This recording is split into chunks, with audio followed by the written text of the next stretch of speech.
Hey everybody, think we're going. Give it a minute here and do the usual. Not sure if it's working yet, but we'll give it a couple seconds here. If you are here and it is working, hi, how's everybody doing today? Welcome to a live. I'm planning on. I just realized I didn't plug my computer in.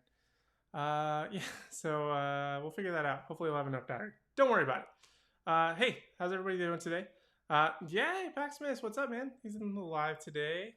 Add it to there. What's up, my dude? Welcome to the live. I know I've been telling you I've been wanting to do it for a while, and I finally got back onto it after you've done so many. I've actually been doing a few lives, but today I decided to do it since number one, I'm off, and it just works better for my schedule. And I feel like this is going to be more my regular day and time. Before I was just kind of doing it sporadically, nothing really set unless I felt like I wanted to talk about something. But I want to make this sort of a Sunday evening, at least for me. I know you're on the West Coast, so it's 4 o'clock afternoon for you. So I think this might be more my regular time slot. It just makes it a little bit easier for me not have to rush right after work or trying to balance it with work. Just off day, get to sort of chill, and then just make this my evening talk about whatever. And today I actually wanted to talk about something that I kind of talked about before. It's been a bit of an update, and that's been with Mulan on Disney Plus. So today we're talking about something that I kind of touched on early pandemic, which is about VOD, videos on demand, about movies that are in theaters or were in theaters at the time that were quickly transformed or put onto platforms at home, which included Onward. I think Bloodshot was one of them. There were a couple, but there have been a couple that have since moved. So let's see, quickly check into the chat really quick. Cool, Sunday evenings. Yeah, if that works for you, that's awesome because normally I've been doing it like on middle of the week and it just kind of is an awkward time for a lot of people. And it just doesn't really work well. So hopefully Sundays will be a little bit better. 4 p.m. for you. Yeah, my parents live on the West Coast. I'm actually from Las Vegas. So a lot of my brain works in both East Coast and West Coast time. So I kind of always have to do a duality into what time actually is it. Yes, Mulan. Okay, we're excited to talk about Mulan. That's good. And let's see what else. Sundays work for you. That's good. Okay, well, if it works for Paximus, it's going to be a regular thing. Paximus, in case anybody is watching this on replay or here live in the chat, Paximus has an awesome channel where he does study sessions on Mondays, Wednesdays, and Fridays. You're also sprinkling some in as well where you just sort of study, sort of feels like somebody's in the room with you. You're live streaming. You play some really awesome music. I usually read during a lot of these sessions, but it's super helpful. It gets me mega focused, and I'm actually able to get a lot done. So make sure you check out Paximus's page, and especially his live streams are a lot of fun. But let's talk about the topic. I don't even know how long I've been on now.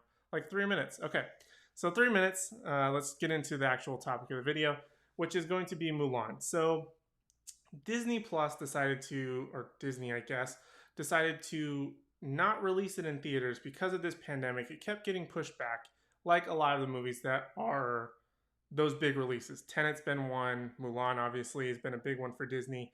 New Mutants, I'm just assuming, is never going to come out. So that one I would just completely write off and expect on Disney Plus at some point, or HBO Max. Whoops, just messed with my microphone cable a little bit. Sorry about that.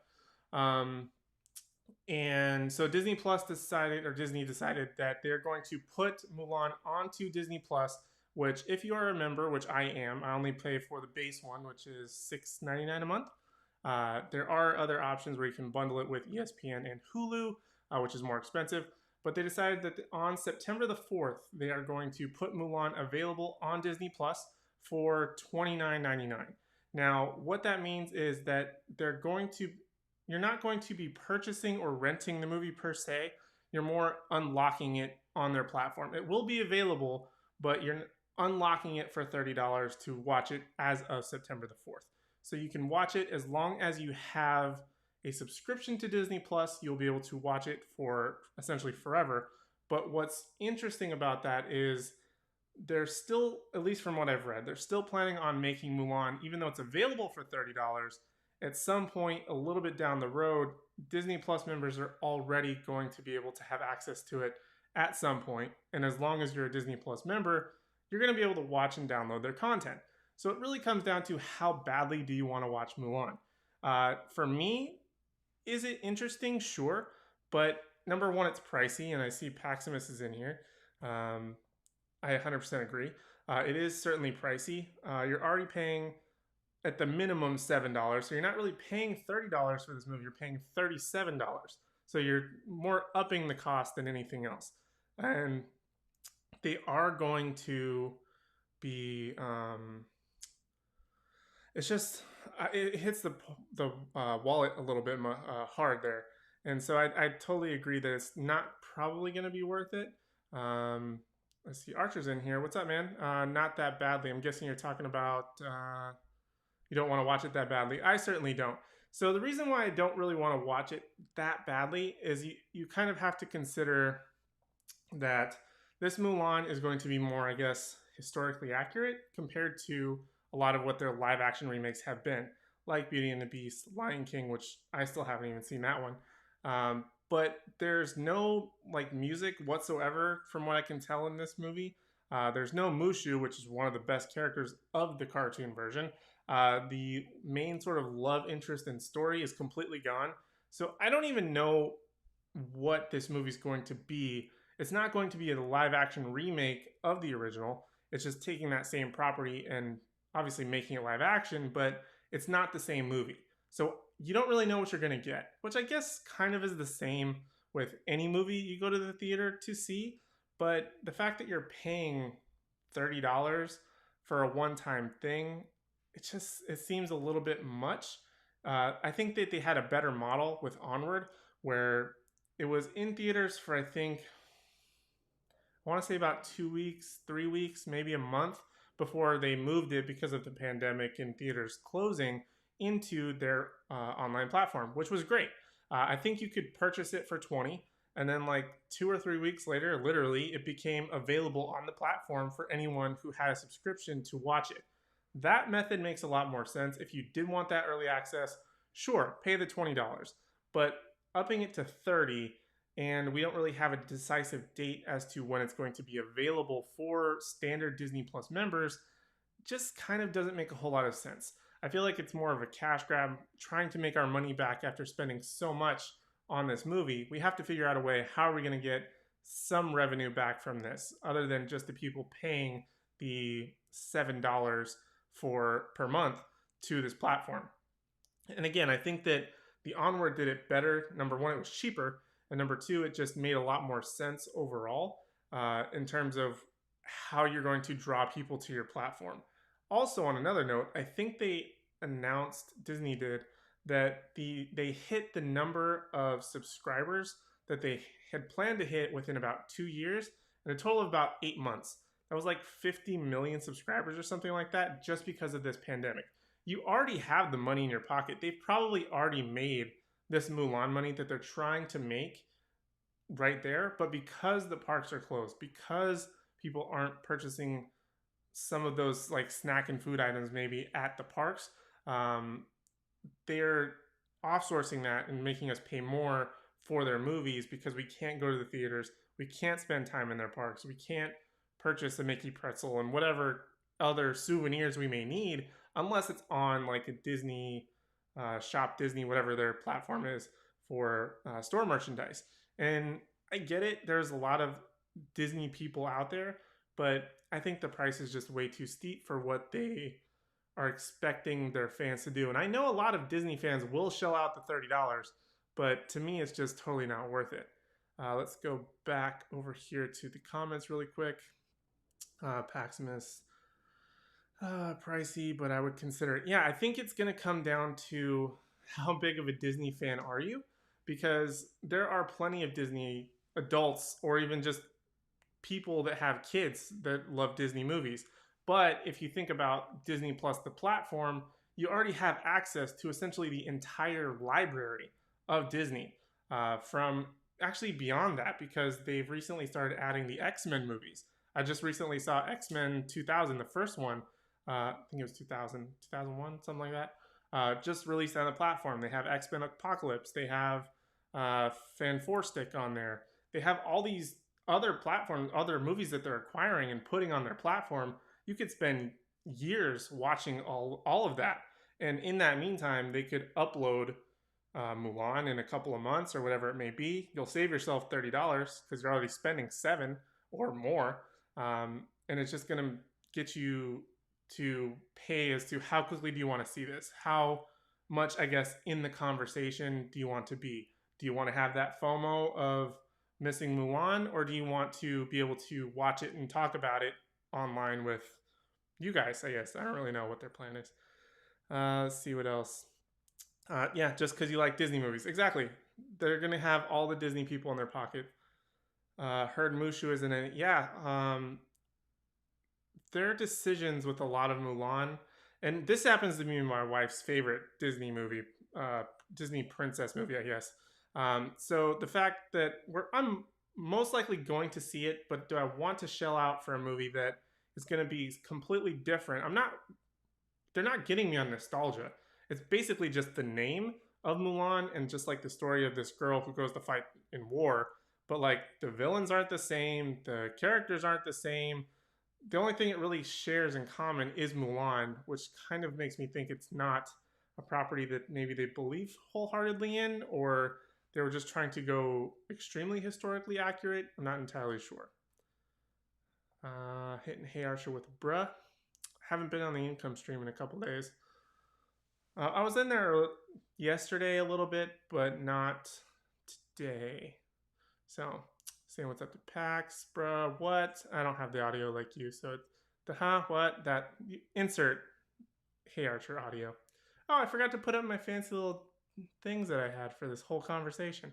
I could have Mulan on Disney Plus. Forgot to click those. I got so wrapped up in my conversation on what I wanted to talk about, totally forgot. Let's see what else. I don't pay $15 for movies. I love. No one is paying $30 to rent. Yeah, I am a stickler for a lot of these. I'm always looking for a bargain. I always want a bargain. I don't want to pay more than I have to. I have always in my mind sort of like a set price on how much I'm willing to pay for a certain thing. For a movie, if I'm buying physical, I cap it at maybe 20. And I usually have to get like the digital download, the DVD, and the Blu-ray. Am I going to use all three? No. But do I want to get the most bang for my buck? Yes. Especially if you're considering spending an extra 10, or even in Archer's case here, doubling that for a movie that you're probably not that interested in. It's just not worth it. It's not viable for anyone, again, unless you're a hardcore Disney fan. And Paximus agrees with that. Missed today's income stream. We're gonna have to be hashtag team replay. We were heavy on it for a while and always there, and then I just started messing up. A little bit of a thingy there. Have to jump off, but I'll catch the replay. Okay, no big deal. Yeah, Archer, always happy to see you, man. Always good to see you. Thanks for hanging out. If you're watching this on replay now, it was good to see you. You're probably already left. Paximus with the comment. I'm looking. Let me take away this Disney Plus thing. Okay. I'm looking for inexpensive movies for sure. I'm the $4.99 guy when going through the Apple Store to buy and rent at 99 cents. Yeah, I'm the same, especially with the digital movies, because you are only getting what feels like a fraction of the thing. You don't have to worry about them having to pay for cases, for artwork, for all this other stuff. You just literally download it or whatever. And I'm happy that you mentioned that, because I don't know if you've been on my channel for very long, Paximus, but I do have a video where I'm actually doing a giveaway for when I reach 300 subscribers. And piggybacking off of that, I'm doing a giveaway for a gift card for a website. I did another video of websites that I recommend to purchase digital movies. Now, these ones you can actually find a ton of bargains for, where they will port oftentimes to Apple, Vudu, if you have Vudu. I recommend getting that, and a couple of other platforms. So if you want to check those videos out, they're totally worth it. One of the websites I think is no longer working, but I do have a backup. So if you need some advice on that one, let me know. But only some movies will port to certain things because of studio contracts. So I recommend having a Movies Anywhere if you have that. But movies like Paramount movies, Mission Impossible, the 2017 like Power Rangers movies, some of those don't always port from Vudu to Apple and back and forth, but a lot of them do because they are part of that Movies Anywhere deal.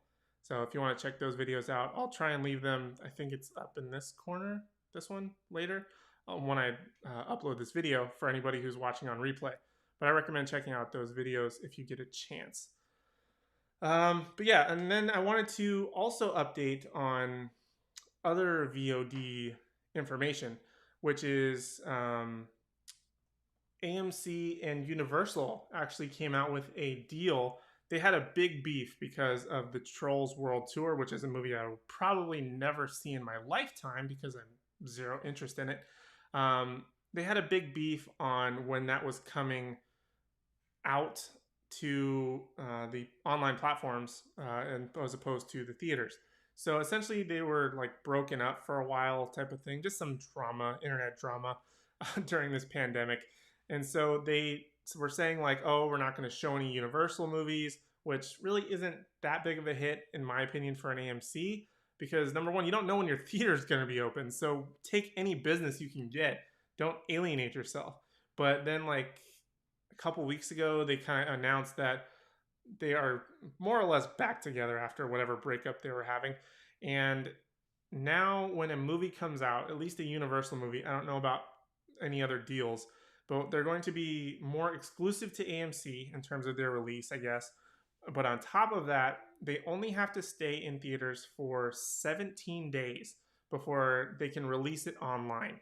So prior to this, I think the average time a movie had to stay in theaters before it could be released on video on demand services was about 75 days.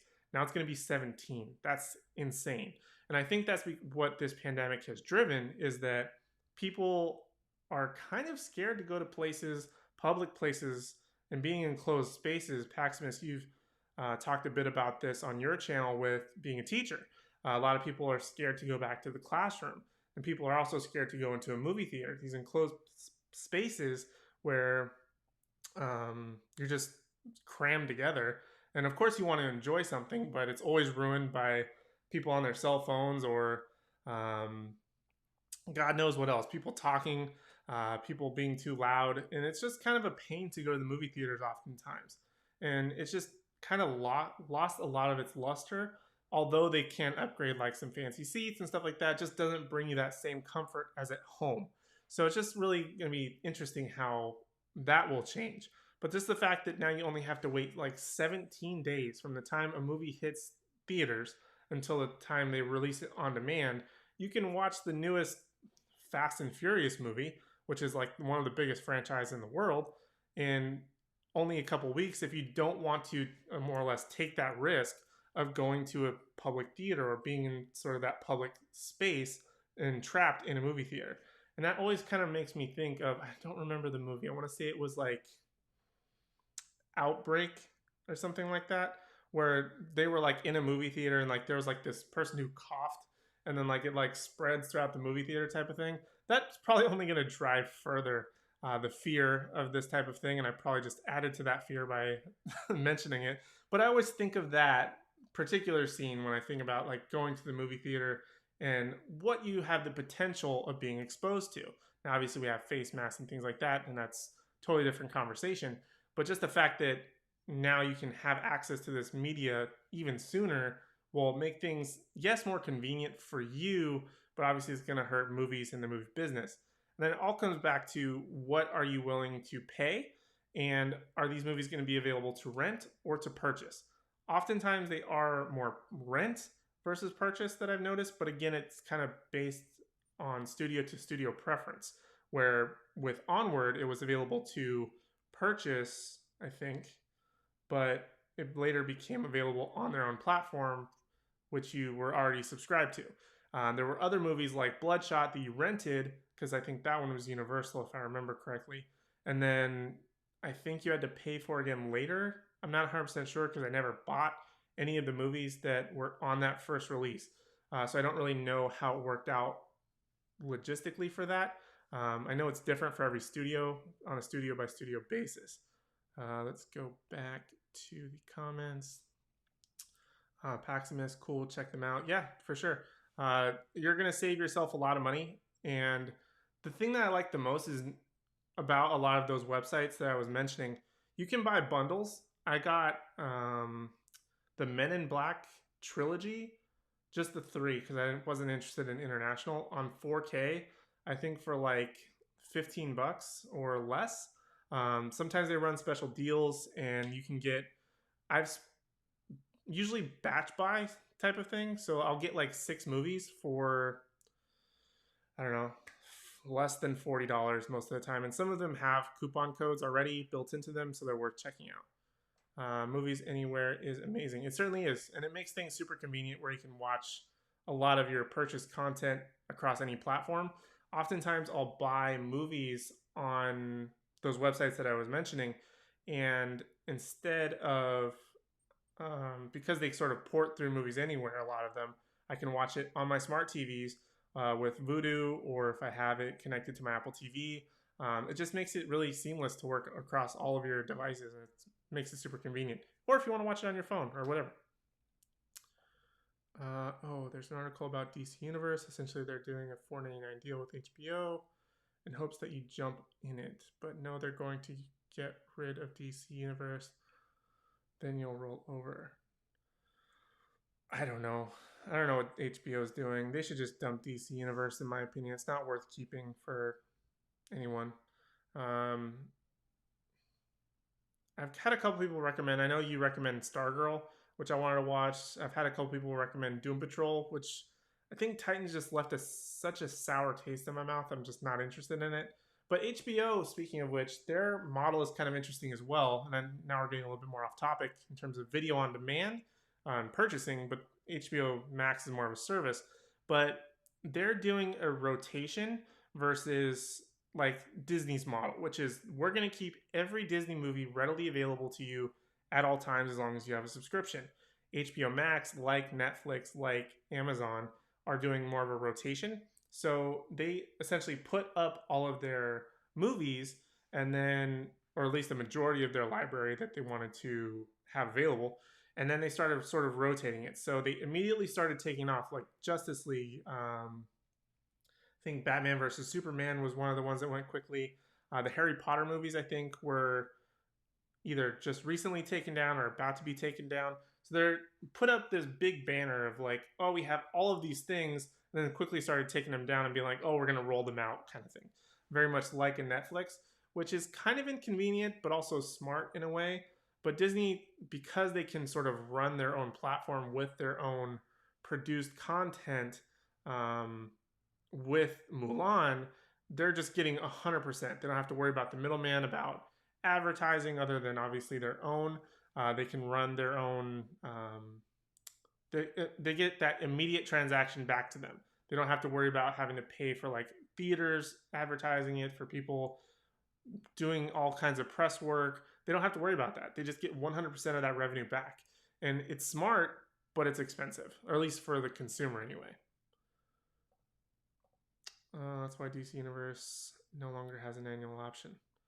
I don't know. I was doing it more monthly, and I actually quit with DC Universe mainly because I just didn't want to watch anything. But a lot of the platforms that I watch other things on, like Popcorn Time, I can often see some of those things maybe a few days later. But I'm not in a big rush to watch a lot of those things. Seriously, no more DC. DC is doing their own thing, Paxmas. They are in their. They're always in their own world.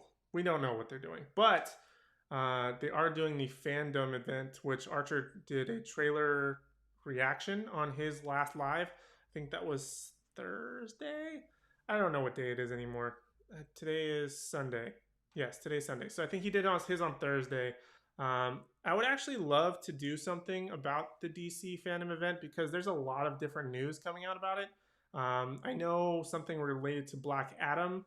The Rock was supposed to be doing something with that. There's somebody that I saw, which I haven't been able to back it up, about Cheetah and like her actual look for the Wonder Woman movie. I guess there was like some different pictures of that. I haven't been able to find it on the internet, But I would actually love to do something, maybe not live coverage it because I think it's like a 24-hour event and I don't want to live stream for 24 hours. But maybe we'll do some watching and summations, or we'll talk about it some way. Da, da, da. People are freaked out about going back to class and going to public places like theaters. Yeah, it's kind of scary. And sometimes there's some innovation there, but sometimes it's still a little bit iffy. And I happen to be in Florida where, we're having cases obviously booming constantly. I know you're in California, I believe, Paximus. And that's another big, I think Southern California is getting it more than Northern California in terms of rising cases. But it's just so difficult to comprehend, and it seems like it's getting, not necessarily, I hate to say closer and closer, but I feel like more people that I've talked to have been affected or know someone who's been affected by it. Like, it started out a little bit more broad and it's getting a little bit tighter and tighter, so that fear is just constantly growing. Archer's out. All right, I don't know if you're still here or not, but we'll see you on the replay if you happen to come by. If you want to talk about DC fandom at any point, we should definitely check that out. Word, hey Archer. We learned nothing new from fandom event trailer. Yeah, no, there was nothing new. I don't remember if it was the same trailer that Archer watched, because I saw a bunch of people reposting it. I think it was the same, but like it kind of showed like a silhouette of a character at the end, which was, I believe, supposed to be Black Adam, which is The Rock. So how that's going to incorporate or be announced, I have no clue. Then they just started showing a big list of names that went by crazy fast, so you couldn't read it unless you paused it at the right time or could go back. But I don't know what this DC event really is. It's like their own sort of Comic-Con, but there's also going to be like a Comic-Con at home. There's so many different ways that this pandemic is having to bring in a lot of creativity, not only for people like us, creators, but also creativity in terms of how they're going to market something that we don't know when it's going to get back on track or what's really going to come, unless it's something that's already finished, which a lot of it isn't. A lot of big questions in the air, but DC fandom event could be, I don't know. I don't know what to expect, to be honest with you. I'm in Southern California. Okay, so we're starting a rising case in COVID-19. My school is on the watch list, so we'll be doing school online. Yeah, I think that's probably the best method for now. I mean, I don't remember if it was Eric or somebody, Solar Gravity, or somebody on somewhere that was mentioning like a split schedule, like maybe doing go to school on Monday, you sort of more or less clean it or sanitize as much as you can on Tuesday, go back on Wednesday, kind of like an alternating schedule, but have those off days as online days. That was kind of a more interesting idea that I heard, but I don't really know what the best thing is. I mean, obviously, I'm not a teacher, so you'd probably be a little bit better of a judge as to what's easier, better for you in terms of how you're going to be teaching kids. It's going to be difficult. I didn't see that with Black Adam. DC, they're on their own world for sure. It's hard to see what they're doing. It's always difficult to see what DC's doing. Their plan was to copy Marvel, and that immediately went the wrong direction because they tried to rush it. And then they want to copy something. Well, I mean, a lot of people wanted to copy Marvel because it was a formula that worked for the MCU, but then it just sort of turned quickly, and it ended up being a bigger endeavor, I think, than a lot of people realized. And so they got themselves into a hole, very much like DC, where it bounced back on them, and then they were like, oh, no, we're not going to do that. It's going to have to be kind of a separate and then slowly world build, which should have been the plan from the get-go. But when you have people up in the air like Ben Affleck, Henry Cavill, which had a big thing with his Justice League, I think it was just kind of back and forth, and they just decided we need to take a step back and take a little bit more of a slow and steady approach, which is a smart thing to do. I think I caught up on comments. Okay, cool. Yeah, so I think those were pretty much my rants about this stuff. I don't know what DC's doing. I don't know what Disney's doing. I don't know if a lot of people know what they're doing, to be honest with you. I feel like it's just so difficult to gauge We're in a very unprecedented time in terms of what are we going to do, not only for entertainment, but how are we going to teach um, the kids? How are we going to, how can we be creative and be just as productive? And we kind of have to take a step back, I think, before we start taking steps forward. We'll see. Paximus, yes, exactly. They totally rushed the process. DC messed up so bad. They should have taken their time with the characters. You know what's funny? I 100% agree with that. But I feel like I have gotten into, at least with DC, I've realized that I watch more of their movies even if they're bad. For instance, I recently purchased Birds of Prey and Suicide Squad. Now, I wasn't over the moon about Birds of Prey. I thought it was okay. It had some good stuff in it. I can sort of justify the purchase. But I remember seeing Suicide Squad in theaters, hating it, loathing it, did not want to see this movie ever again in my life. But for some reason, I keep coming back to it like every year and a half, 2 years, even if it's just to sort of have fun and watch the stupid things that come out of these characters' mouths or whatever it is. For some reason, I keep watching it. And I don't know why that is. And I feel like, I don't know if it's a testament to DC that I watch their movies again and again more than Marvel, or if it's just because with Marvel, I have to have the context of 12 movies in order to watch Endgame or like 20 movies, whatever. But they're still watchable, they're rewatchable, don't get me wrong.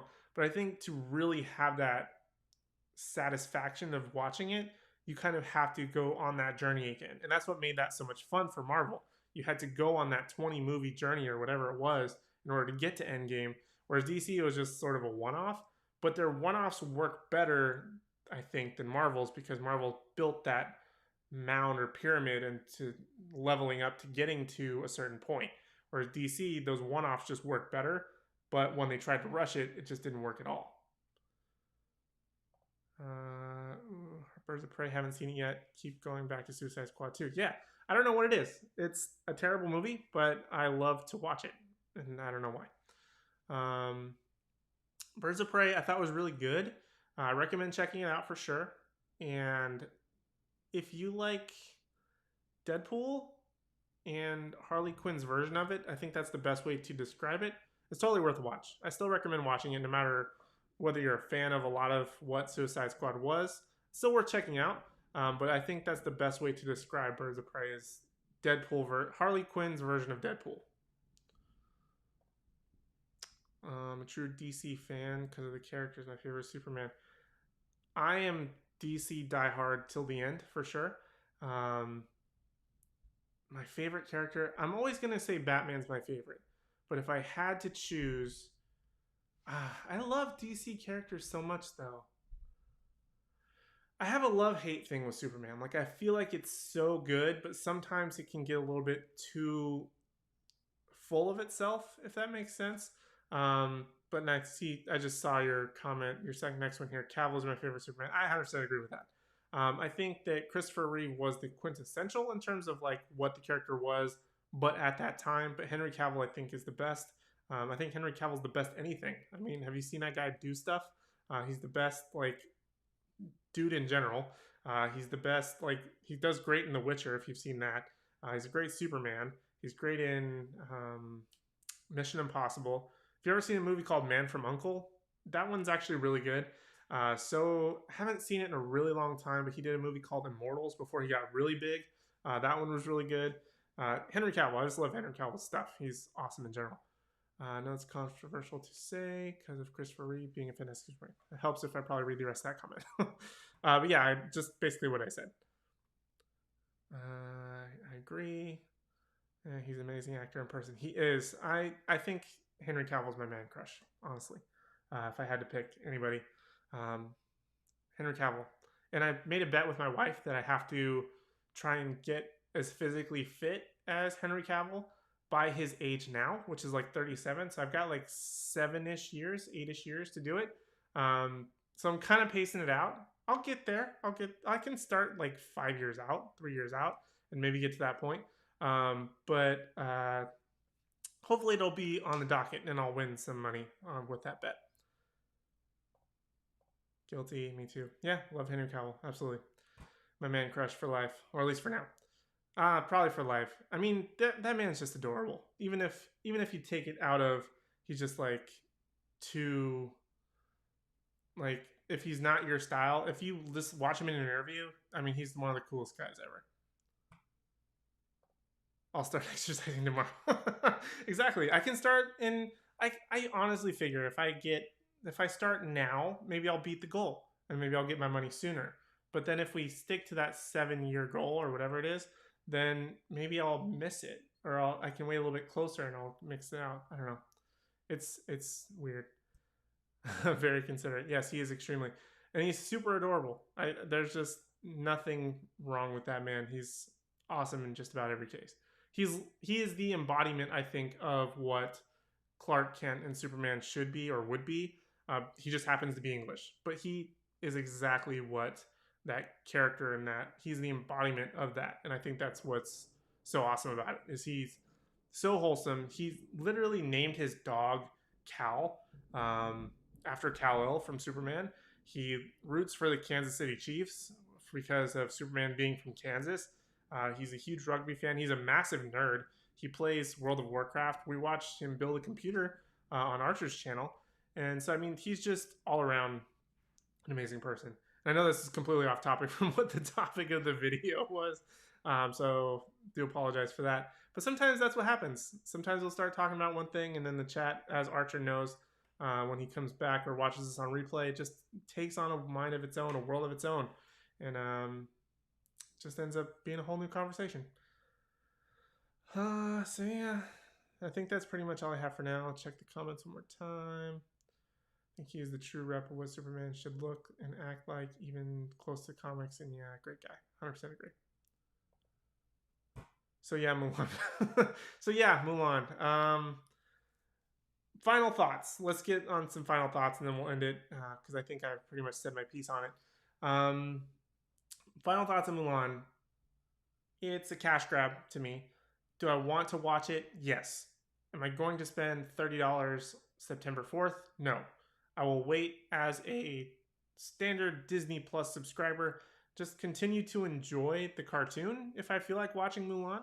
And then go from there. I mean, like I said before, I still haven't even watched The Lion King live action, so I could watch that. I'm halfway through watching Hamilton 3 months after everybody was talking about it. So, or however long ago that was added to Disney Plus. So, I mean, I'm still working through a lot of these things. I've still got content on other platforms to talk about. I'm almost done with Umbrella Academy Season 2. So a video coming soon on that. Make sure you subscribe. Hit like also. Forgot to say that in the last 38 minutes. Yeah, so a lot of different things that we can talk about, that we can consume before we have to shell out more money than we're already shelling out. But those are pretty much my thoughts on that. That's all I got for now. I'm going to keep it at that. Like I said before, this is going to probably be the start of my regular day and time for live streaming. I don't know what I'm going to talk about. If we don't have anything to talk about for future videos, maybe we'll talk about, maybe we'll just do either or something like that, figure out a game to play. I don't know. But I want to make Sundays around 7 o'clock, 8 o'clock, my more regular time. So make sure you guys are subscribed if you haven't already. Make sure you subscribe. And I'm Aaron Waller YT across pretty much every platform, Twitter, Facebook, and Instagram. If you ever want to connect with me there, make sure you leave a like on this video if you did like it. Subscribe, like I mentioned, as if you want to see future lives or future videos that I do have upcoming, cinematically late every single Thursday. Umbrella Academy Season 2, when I finish that up, I want to make a video on that. What else we got? These new live streams on Sundays. Trying to think if I have anything else in the pipeline. Probably some more Harry Potter stuff. I think that's it for now. But you want to subscribe to make sure you stay tuned for all that good stuff. Really, other than that, that's all of my thoughts on Mulan, Disney Plus, all that good stuff for now. Thank you guys if you have tuned in. If you're a Team Replay, thank you so much. Leave a like. I do appreciate your time and listening to me rant about all this ridiculous things. Thank you guys so much, and I really hope to see you in the next one.